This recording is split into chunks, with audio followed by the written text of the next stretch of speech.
Buenas tardes, ingeniero. Mi nombre es Kevin Soto y le vamos a hablar sobre el tema de sistemas de acceso múltiples por espectro ensanchado.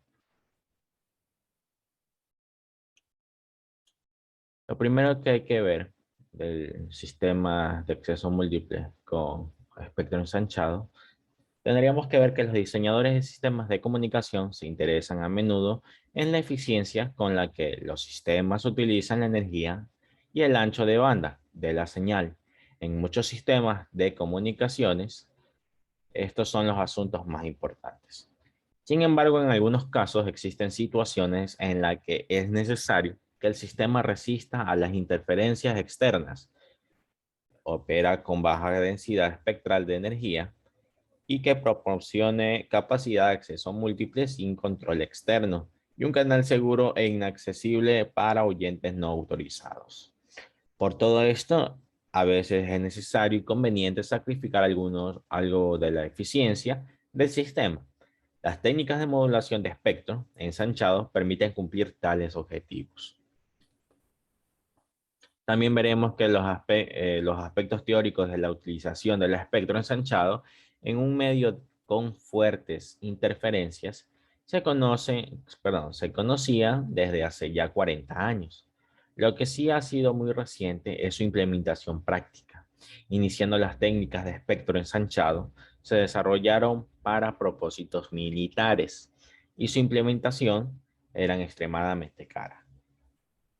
Solo los nuevos avances tecnológicos, tales como el VLSI, es decir, el proceso de colocar miles o cientos de miles componentes electrónicos en un solo chip, y las técnicas de procesado de señal avanzadas hicieron posible desarrollar un equipamiento de espectro ensanchado menos caro para uso civil.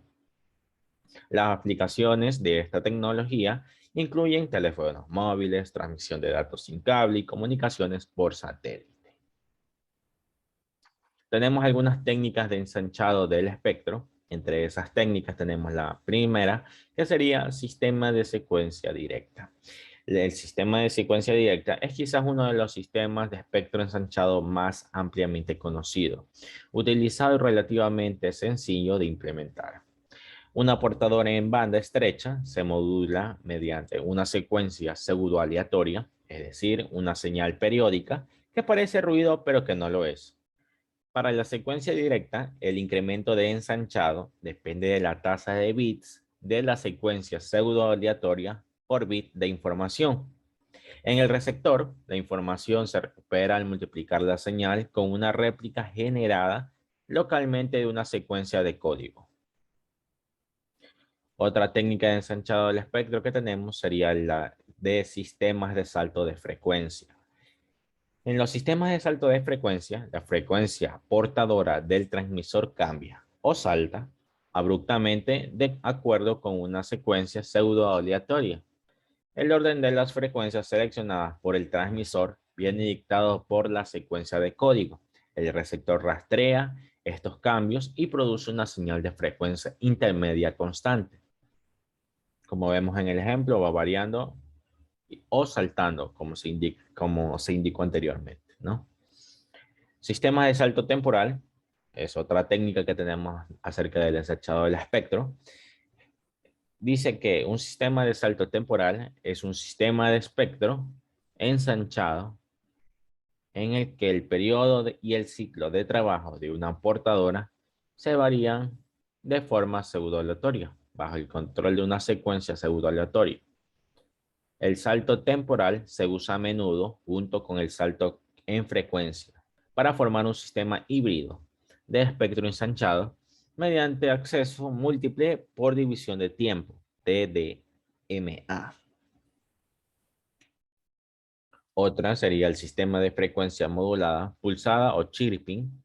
Se trata de una técnica de modulación en espectro ensanchado menos común que las anteriores, en la que se emplea un pulso que barre todas las frecuencias, llamado chirp, para expandir la señal espectral. El chirping, como también es conocido, suele usarse más en aplicaciones con radares que en la comunicación de datos. Pero hace pocos años comenzó a usarse para esto último, con las redes de la LoRa. Los sistemas híbridos usan una comunicación de métodos de espectro ensanchado para beneficiarse de las propiedades más ventajosas de los sistemas utilizados. Las dos combinaciones comunes son de secuencia de frecuencia, como se mencionó anteriormente, ¿no? La ventaja de combinar estos dos métodos está en que se adoptan las características que no están disponibles en cada método por separado. Las ventajas y las desventajas del ensanchamiento de espectral. Las ventajas, se dice que resiste todo tipo de interferencias, tanto las no intencionadas como las malintencionadas, más conocidas con el nombre de jamming, siendo más efectivo con la banda estrecha. Otra sería tiene la habilidad de eliminar o aliviar el efecto de las interferencias multitrayecto. Se puede compartir la misma banda de frecuencia con otros usuarios. Y la última ventaja sería la confidencialidad de la información transmitida gracias a los códigos pseudo-aleatorios, multiplexación por división de código. Las desventajas solo serían mínimas, la cual la primera sería ineficiencia del ancho de banda y la segunda sería la implementación de los circuitos es en algunos casos muy compleja. Tenemos también propiedades. Hay varias propiedades únicas que surgen como resultado de las secuencias pseudoaleatorias y el gran ancho de banda de la señal que esto genera. Todas esas propiedades son el direccionamiento selectivo y la multiplexación por división de código.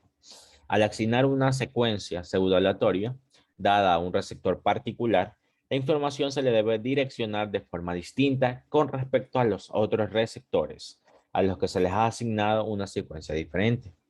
Las secuencias también se les pueden escoger para minimizar la interferencia entre grupos de receptores, al elegir los que tengan una correlación cruzada baja. De esta forma se puede transmitir a la misma vez de una señal en la misma frecuencia. Como vemos, el direccionamiento selectivo, el acceso múltiple por división de código, o sea, CDMA, se implementan gracias a las secuencias pseudoaleatorias. Otras dos de estas propiedades son la baja probabilidad de intersectación y el anti-jamming, que es la capacidad para evitar interferencias malintencionadas. Cuando una señal se expande sobre varios megahercios del espectro, su potencia espectral también se ensancha. Eso hace que la potencia transmitida también se ensanche sobre un extenso ancho de banda y dificulta la detección de forma normal, es decir, sin la utilización de ninguna secuencia pseudo-aleatoria. Este hecho también implica una reducción de las interferencias. De esta forma, el espectro ensanchado puede sobrevivir en un medio adverso y coexistir con otros servicios de la misma banda de frecuencia. La propiedad anti-jamming es un resultado del gran ancho de banda usado para transmitir la señal. También tenemos que recordar el teorema de Shannon. Si recordamos el teorema de Shannon, es donde la capacidad de transmisión en bits por segundo es igual al ancho de banda por el logaritmo de 1 más la potencia de la señal sobre la potencia del ruido, donde vemos que la capacidad del canal es proporcional a su ancho de banda y a la relación señal-ruido del canal. De la ecuación que se presentó, se deduce que al expandir el ancho de banda en varios megahercios, hay más del ancho de banda suficiente para transportar la tasa de datos requerida, permitiendo contrarrestar los efectos del ruido. También tenemos unas pequeñas conclusiones. A los sistemas de espectro ensanchado se les reconocen al menos 5 cualidades importantes en su funcionamiento debido a la naturaleza de su señal. La primera cualidad sería que, con una ganancia de procesado alto y señales portadoras, se puede conseguir una baja probabilidad de intersectación, siempre que la potencia de la señal se expanda uniformemente por todo el dominio de las frecuencias. La segunda cualidad sería que las señales portadoras impredecibles aseguran una buena capacidad contra el jamming. El jammer, es decir, la persona con el software malicioso, No puede usar observaciones de la señal para mejorar su funcionamiento en este caso y debe confiar en técnicas que sean independientes de la señal que se quiere interceptar. Mediante la detección por correlación de señales de banda ancha, se consigue una gran resolución temporal. Las diferencias en el tiempo de llegada de la señal de banda ancha son detectables. Esta propiedad puede usarse para eliminar el efecto multisenda e igualmente hacer ineficaces los repetidores de los jammers. Los pares transmisor-receptor, que usan portadores pseudoaleatorios independientemente, pueden operar en el mismo ancho de banda con una interferencia entre canales mínimo. A estos sistemas se los llama de acceso múltiple por división de código, CDMA. Eso sería todo, ingeniero, acerca del tema de sistemas de comunicación por espectro ensanchado. Sí, eso sería todo. Muchas gracias, ingeniero. Tenga un buen día.